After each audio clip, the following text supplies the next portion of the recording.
Welcome back. Kamil Ali Agha sahab की तरफ आऊंगा मैं, और आगा साहब आपसे पूछना चाहूंगा कि आप अपने तजुर्बे की रोशनी में बताएं कि क्या हुकूमत के पास दहशतगर्दी से निपटने के लिए पहले कोई होमवर्क था, इनको करना तो चाहिए था, और दूसरा अब सिक्योरिटी पॉलिसी की बात हो रही है और फिर एपीसी की बात हो रही है, क्या एपीसी बुलाना, हुकूमत सिक्योरिटी पॉलिसी बनाकर उसको इम्प्लीमेंट करके अमन कायम हो सकता है या क्या करना होगा? अच्छा, एक तो बात मैं ब्रिगेडियर महमूद शाह साहब से इत्तेफाक करता हूँ। वो बड़े सीनियर और संजीदा इंसान है। हमेशा उनका तबसरा बड़ा, उसके अंदर बड़ी हुब्बुल वतनी होती है जी, और तजर्बा भी होता है जी। एक्सपीरियंस, जिस तजर्बे की बुनियाद और जिस गुफ्तगू की बुनियाद हो, मैं समझता हूँ वो बड़ी, उसके अंदर बड़ा प्रोफांस होता है। देखें, बात ये करते हैं, वजीरे दाखिला साहब कहते हैं अपनी प्रेस कॉन्फ्रेंस के अंदर कि ये दहशतगर्द नहीं है। अंदाजा करें कि दहशतगर्दी की डेफिनेशन उनको पता नहीं है। उन्होंने दहशतगर्दी के खिलाफ पॉलिसी क्या बनानी है?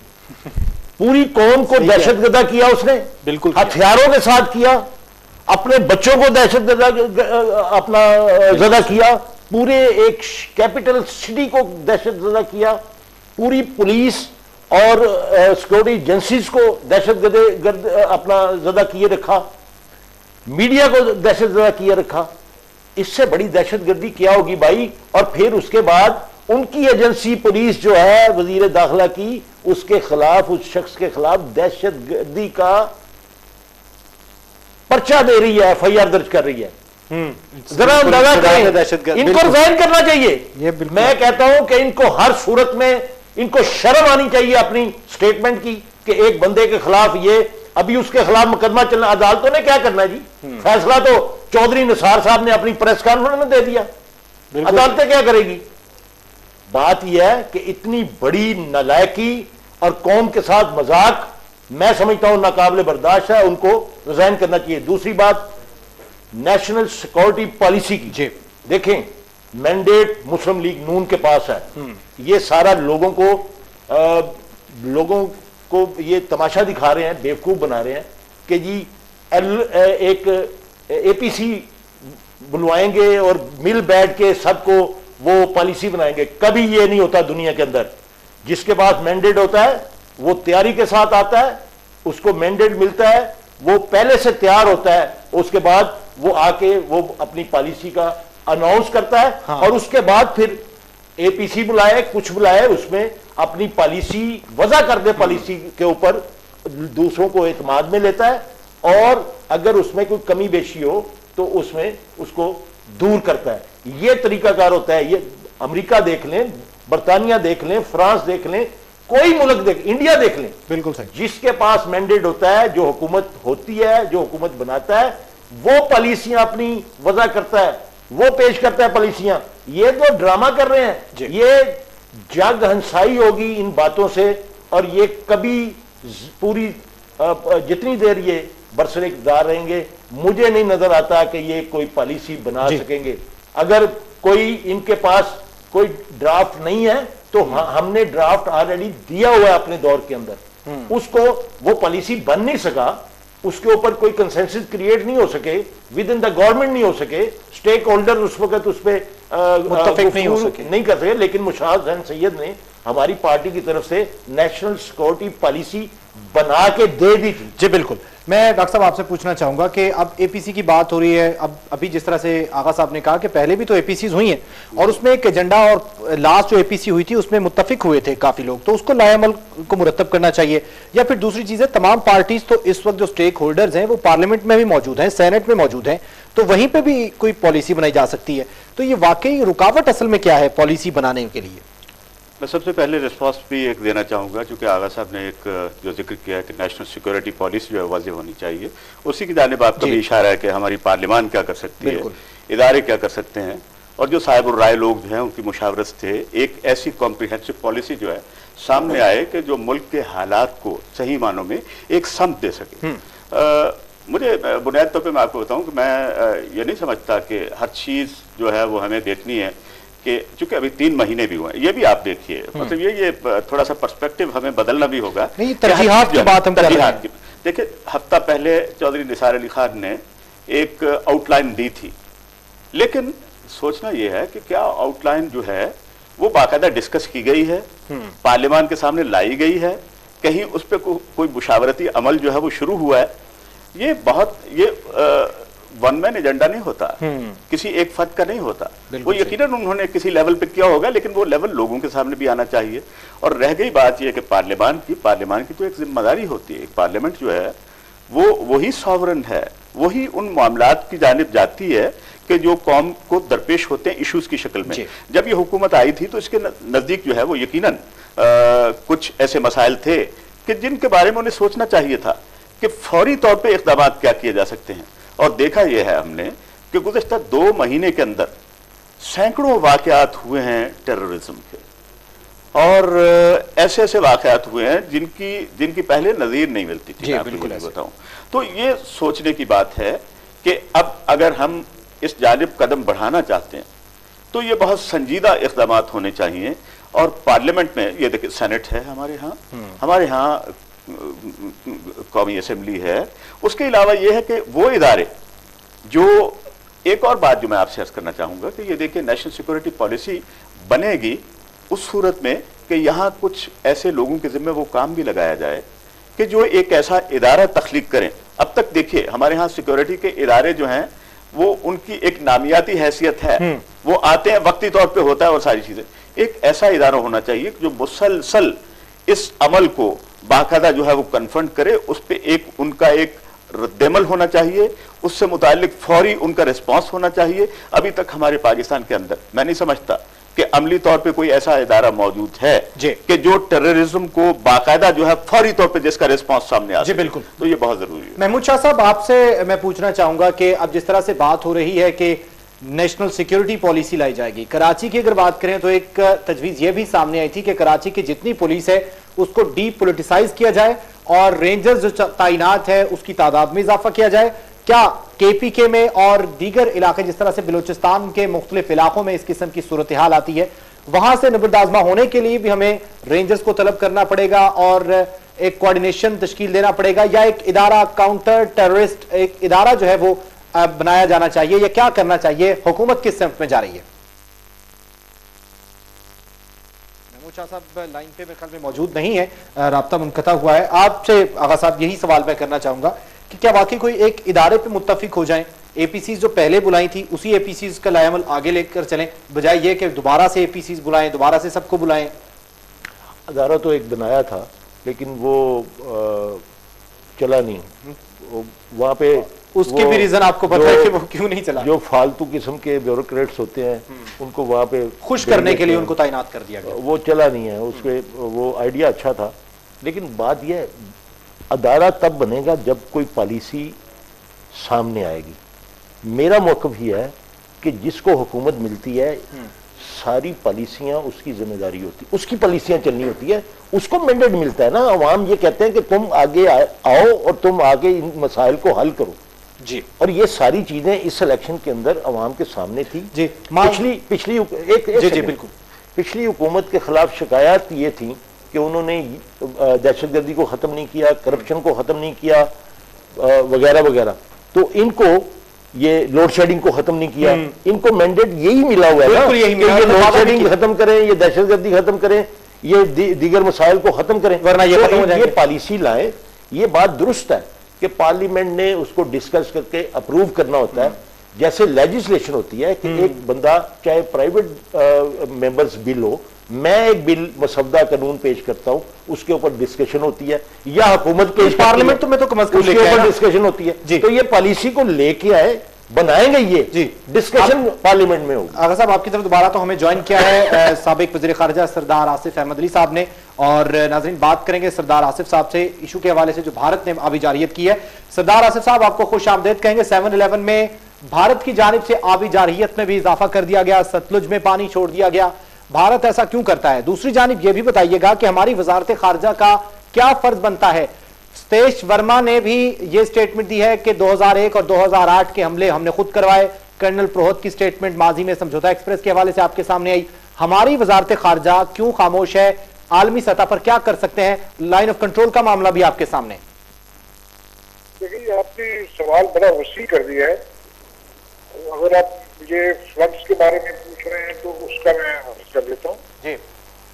उसका मैकेनिज्म ये है कि इंडिया पाकिस्तान की जो ट्रीटी है, इंडस वाटर ट्रीटी जी, उसके तहत जब भी उनके डैम्स में पानी मैक्सिमम सतह से बढ़ जाता है वो हमें इन्फॉर्म करते हैं जी।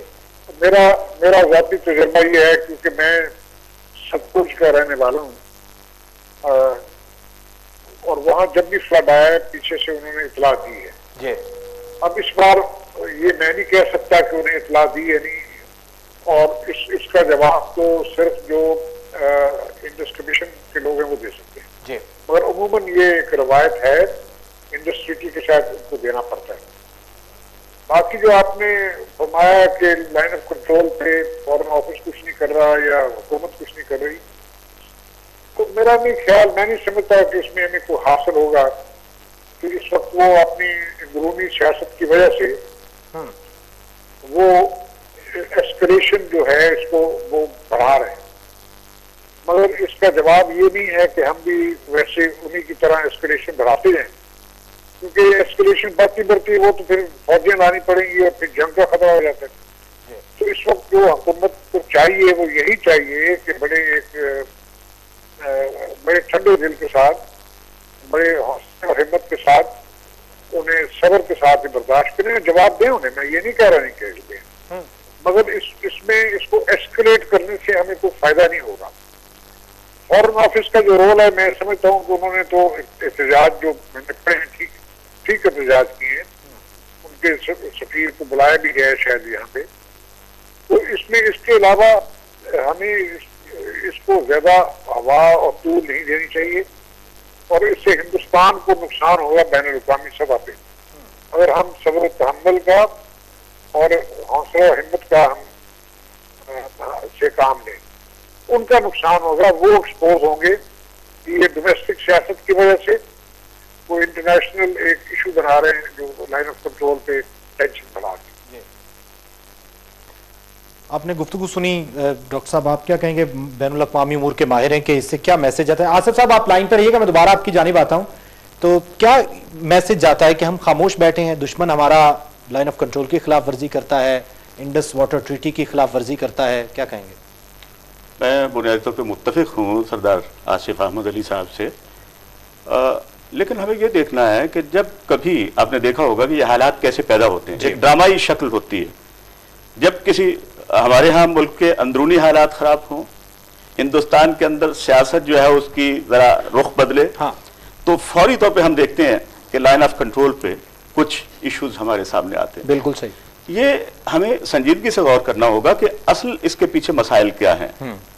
दर हकीकत बिलाशुबा ये जो अमल अब जो शुरू हुआ है हिंदुस्तान की जानिब से, उनका रवैया करख्त भी था और गैर जिम्मेदाराना भी था, और उनके अपने लोग कहते रहे कि पाकिस्तान के साथ उन्होंने जो कुछ किया जी, जो ये बयानात उनकी तरफ से आए, इसलिए पाकिस्तान को उसमें मेरे ख्याल में ना तो रिएक्शन ना भी दे, तो चूंकि उनकी जानिब से सब कुछ जो है वो वाजे है, वो सारी चीजें। हमें सोचना यह है कि देखिए हमसायगी के कुछ उसूल भी होते हैं हमारे यहाँ। हम जिसे कोर इशू कहते हैं कश्मीर का मसला, बिलाशुबा वो मसला जो है वो सो फार इट इज अनएड्रेस्ड, इस पर गौर करना होगा। हमने ये यूनाइटेड नेशंस में जाना है, ज़ाहिर है कि मुलाकात भी होनी है, हाँ जी, और पहले ही ये बयान दे दिया गया है यहाँ पाकिस्तान की वजारत खारजा की जानिब से, और दूसरे मैंने देखा कि बयानात ऐसे आए हैं कि मुमकिन है कि उसके एजेंडे पे ऐसे मामलात ना हो, और ये मुलाकात जो है वो अगर होती है तो वो शायद सर्दमहरी के अमल में, जो मामला सर्दमहरी में होंगे उसका नतीजा क्या निकलेगा। अब ये पाकिस्तान में और हिंदुस्तान में जो कुछ हो रहा है, हकीकी मानों में देखना यह है कि सफर कौन कर रहा है। दोनों मुल्कों के अवाम सफर कर रहे हैं। बेहतर यह है हमारे अपने मामला अपनी जगह पे कि बिलाशुबा पाकिस्तान, अफवाज पाकिस्तान को बहुत सारी कुर्बानियां जो है उस में देनी पड़ी जी, और उसके लिए वो तैयार भी हैं, ये सबसे बड़ी बात जो है। लेकिन ये तैयारी जो होनी चाहिए कि मुल्क के अंदर हालात की बेहतरी के लिए ये दोनों अपने अपने तौर पे आज़ाद अक़वाम हैं, इनको आज़ादी फ़िक्र के साथ इनकी पार्लियामान को, इनके सियासतदानों को, इनके अफवाज को, और वो इदारे जो हिकमत अमली वज़ा करते हैं, उनकी रिस्पॉन्सिबिलिटी बहुत अहम है। हम बाहर की दुनिया को ब्लेम करते हैं कि बाहर ये हो रहा है लिहाजा पाकिस्तान में। हमें सोचना होगा कि हम अपने मामलात को कैसे रिस्ट्रक्चर करते हैं। ये वक्त जो है ना, बुनियादी तौर पे हर चीज पे गौर करने का है। वो चीज जो पाकिस्तान को कुछ डिलीवर कर सके, पाकिस्तान के अंदरूनी हालात को बेहतर बनाने में, पाकिस्तान के बैरूनी हालात को बेहतर बनाने में, और उस जानिब हमें कोई सफर करना शुरू करना चाहिए। आगा साहब देखें, अब कहा जाता है कि 3 महीने ही हमारी गवर्नमेंट को नहीं हुए, दहशतगर्दी पर कैसे काबू पाएं, बदमनी पर, वो एक अलग बहस है। आप भारत के साथ पाकिस्तान के मामलात को, पाकिस्तानी हुकूमत को किस तरह से देखते हैं? क्या हम अपने मामलात को सुलझाने सुलटाने के लिए भारत के साथ बराबरी की बुनियाद पर मुज़ाकरात करने जा रहे हैं, या फिर हम झुकाव की तरफ जा रहे हैं?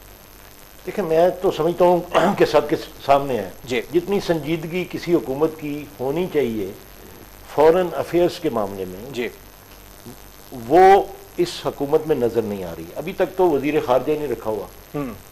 अब वजीर आजम पाकिस्तान अपनी जो लियाकत के हिसाब से सब लोग जानते हैं कि वो इंटरनेशनल अफेयर्स को कितना की जानते हैं, समझते हैं। तो इस मामले में मुझे संजीदगी नहीं नजर आई, और शुरू से जो आने के बाद उनका रवैया ये रहा है कि मनमोहन साहब मेरे हलफ की तकरीब में तशरीफ लाएं और मैं ना भी बुलाएंगे तो मैं जाऊंगा।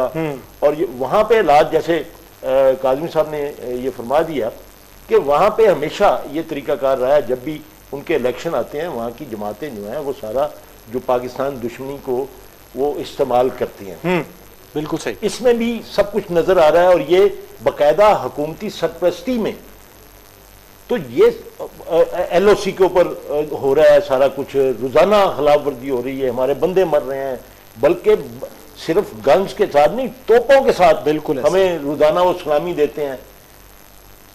तो मैं समझता हूं कम से कम हम दुनिया के सामने ये तो रख सकते हैं ना कि हम जंग नहीं चाहते, हम अमन चाहते हैं, लेकिन इस कीमत पर नहीं कि रोज हमें हमारी सरहदों की खिलाफवर्जी हो और मुर्द इल्जाम भी हमें ठहराया जाए, ड्रामेबाजी की जाए। उनके अपने वजीर क्या कह रहे हैं कि वो सारा कुछ किया जरा पाकिस्तान का नहीं था। पहले जो वाकयात 2005 के, 3 के, 8 के, उसके अंदर भी उनके जिम्मेदार लोगों ने ये कबूल कर लिया कि वो भी इंडिया ने खुद करवाए। बिल्कुल सही। बंबई जो वाकया था उसके मुतल्लिक भी कई शवाहद और कई बातें सामने आ चुकी हैं, उनके जिम्मेदार लोग कर रहे हैं, हम नहीं कर रहे। तो ये सारी दुनिया को किसने दिखाना? किसने दिखाना? हम अगर संजीदा होंगे, हम किसी जिम्मेदार आदमी को वहां पे लगाएंगे, वो नहीं। सरताज अजीज साहब तो अब पुराने जमाने के बंदे हैं, अब कोई नया खून लेके आए वहां पे। दुनिया बहुत समझदार लोग अब पाकिस्तान के पास हैं, पाकिस्तान के पास टेक्नोक्रेट्स हैं, दुनिया की खिदमत कर रहे हैं पूरी दुनिया में। बिल्कुल ऐसे यूएनओ के अगर आप गवर्नर पायर से बुला के लगा सकते हैं तो यहां भी लगा सकते हैं। अगर चौधरी सरवर साहब को लगा सकते हैं कि उन्होंने हमारे पे कोई एहसान किया था, बच्चों पे लंदन में कोई एहसान किया था, उनको गवर्नर लगा सकते हैं। वो पाकिस्तान के ऊपर भी किसी एहसान करने वाले को ले आए। बिल्कुल। सरदार आसिफ साहब, बात तो किसी हद तक दुरुस्त है कि हमने हाईलाइट नहीं किया उन इश्यूज को कि भारत तो हर दफा ये मामलात जो है वो हाई लेवल पे ले जाता है, आलमी सतह पर ले जाता है, लेकिन हमारी जानिब से कमजोरी दिखाई जाती है। आपके ख्याल में अपने तजुर्बे की रोशनी में बताएं कि हमारी वजारत खारजा इस वक्त बैनुल अक़वामी उमूर में किस जगह स्टैंड कर रही है? लेकिन मतलब मैं बातें सुनी दोस्तों की, बात वजारत खारजा की नहीं होती, बात तो आपकी एक रियासती पॉलिसी की होती है। और उसको एक बड़े कॉन्टेक्स्ट में देखने की जरूरत होती है। और बड़ा कॉन्टेक्स्ट पाकिस्तान का इस वक्त ये है कि आपका एक फ्रंट मशरक में खुला हुआ है इंडिया के साथ लाइन ऑफ कंट्रोल पे, एक फ्रंट आपका अफगानिस्तान के बॉर्डर के साथ खुला हुआ है, एक फ्रंट आपका दूनी दहशतगर्दी में, 3 फ्रंट पे आपकी फौजों को आपने डिप्लॉय किया। अभी आपने फैसला करना होगा कि आप अपने मुल्क को बचा रहे हैं और समझदारी से बचाना है, या दकियानूसी से हर फ्रंट पे आप लड़ने मरने के लिए तैयार हैं। तो डिप्लोमेसी जो है वो यही है कि आप कम से कम एक आधा फ्रंट आप होल्ड रखें और बाकी जो आपकी प्रायोरिटी है, दहशतगर्दी है, वो उसको प्रायोरिटाइज करें, तो फिर ये सारा मामला किसी कॉन्टेक्स्ट में आ सकता है। तो अगर आप हर इशू को हमने मामले को एक इंतहा तक लेके जाना है और बराबर की टक्कर हर मामले में लेनी है, तो फिर उससे आपकी जो फोकस है पाकिस्तान का वो फिर कहीं रहेगा नहीं। तो आपका फोकस जो है वो बिखर जाएगा। तो मैं ये कहता हूँ कि आपकी इस वक्त जो प्रायोरिटीज होनी चाहिए वो दहशतगर्दी पे एक बड़ी इफेक्टिव आपको पॉलिसी चाहिए, आपकी इकोनॉमिक रिकवरी पे चाहिए, अफगानिस्तान में आप अमन के प्रोसेस में आप कुछ अपना एक रोल अदा करना चाहिए हमें। और मैं ये नहीं कह रहा कि लाइन ऑफ कंट्रोल पे हम चुप करके बैठ जाएं, मगर ये चीजें अगर हम अपने जहन में रखें तो फिर हमारी पॉलिसी में थोड़ा एक तवाज़ुन और बैलेंस आना चाहिए। जी बिल्कुल, तवाज़ुन और बैलेंस होना चाहिए हमारी पॉलिसी में। बहुत शुक्रिया आपका सरदार आसिफ अहमदी साहब, आपका बहुत शुक्रिया। कामिल अली आगा साहब मुस्लिम लीग काफ से आपने ज्वाइन किया, और डॉक्टर जुल्फिकार काज़मी साहब आपका बहुत शुक्रिया। नाजरीन, आज आपने गुफ्तगू सुनी। सिक्योरिटी पॉलिसी को लाने के लिए हुकूमत को संजीदगी का मुजाहरा करना होगा, और खुसूसन भारत के साथ अगर रवाबित और मुज़ाकरात को बढ़ाना ही है तो फिर हमें झुकाव की नहीं बल्कि बराबरी की बुनियाद या बराबरी की सतह पर आकर मुज़ाकरात करने होंगे, और हमारी जो गवर्नमेंट या हुकूमत का झुकाव है उसको खत्म करना होगा। इतना ज्यादा नहीं झुकना कि हमें दुश्मन तोड़ ही ले। और दूसरी जानिब इस वक्त हम जिस नहज पर खड़े हैं, हमें बहुत से चैलेंजेस का सामना है, लेकिन हुकूमत को उस हवाले से अब अगर होमवर्क करना है तो कर ले। इतनी देर नहीं हुई, लेकिन अगर इससे ज्यादा देर हुई तो अवाम कभी बर्दाश्त नहीं करेगी, और ना ही पाकिस्तान की सालमियत इस चीज की इजाजत देगी, और ना ही हुबुल वतनी इस चीज का हमें दर्ज देती है। आज तक के लिए इतना ही, कल नए इशू के साथ हाजिर होंगे, तब तक के लिए अल्लाह हाफिज।